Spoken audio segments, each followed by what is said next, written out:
Elles se tiennent par la main, proches, comme une mère et sa fille. Pourtant, cela fait seulement 5 ans que Marie vit avec Carmen. À 12 ans, elle grandit dans sa deuxième famille d'accueil, ici à Hong Kong. Depuis l'âge de 3 ans, elle vit séparée de ses parents, toxicomanes et souvent en prison.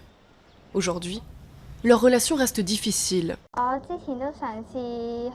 J'ai essayé de leur faire confiance.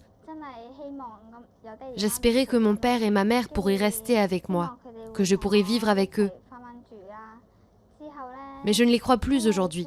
Peut-être parce qu'ils m'ont trop souvent menti. Cette organisation l'a placée auprès de Carmen et lui a permis d'aller de l'avant. Femme au foyer, mariée à un policier, mère de 2 filles, Carmen accueille des enfants depuis 7 ans.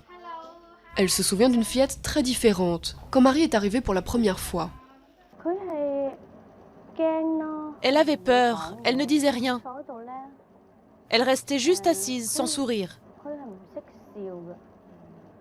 Un enfant devrait vivre dans l'innocence. C'est pour ça que je me suis dit que ce n'était pas une enfant comme les autres. Comme Marie, de plus en plus d'enfants doivent être placés à Hong Kong. En 2 ans, leur nombre est passé de 300 à plus de 450. Car la société change et les traditions asiatiques se perdent. Proches et voisins ne fournissent plus d'alternatives aux parents. Autre difficulté, le manque de volontaires pour les accueillir, malgré les efforts du gouvernement qui verse aux familles l'équivalent de 600 € par mois par enfant. Certaines familles trouvent que l'allocation n'est pas suffisante. L'autre raison, à mon avis, est un problème pratique, parce que les habitations à Hong Kong sont très petites. Et les familles normales n'ont pas forcément de place pour des enfants supplémentaires. D'après l'association, une centaine d'enfants environ restent sur liste d'attente pour rejoindre un nouveau foyer.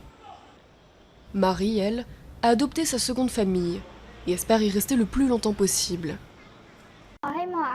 J'espère que Carmen va faire de son mieux pour pouvoir continuer à s'occuper de moi jusqu'à mes 18 ans. Après, je pourrai partir et vivre toute seule, commencer à travailler. Si j'arrive à devenir hôtesse de l'air, je voyagerai beaucoup et je serai très heureuse. Mon rêve sera devenu réalité. Avant qu'elle prenne son envol, Marie peut encore compter quelques années sur la main tendue de Carmen pour l'aider à franchir le cap de l'adolescence, comme les autres filles de son âge.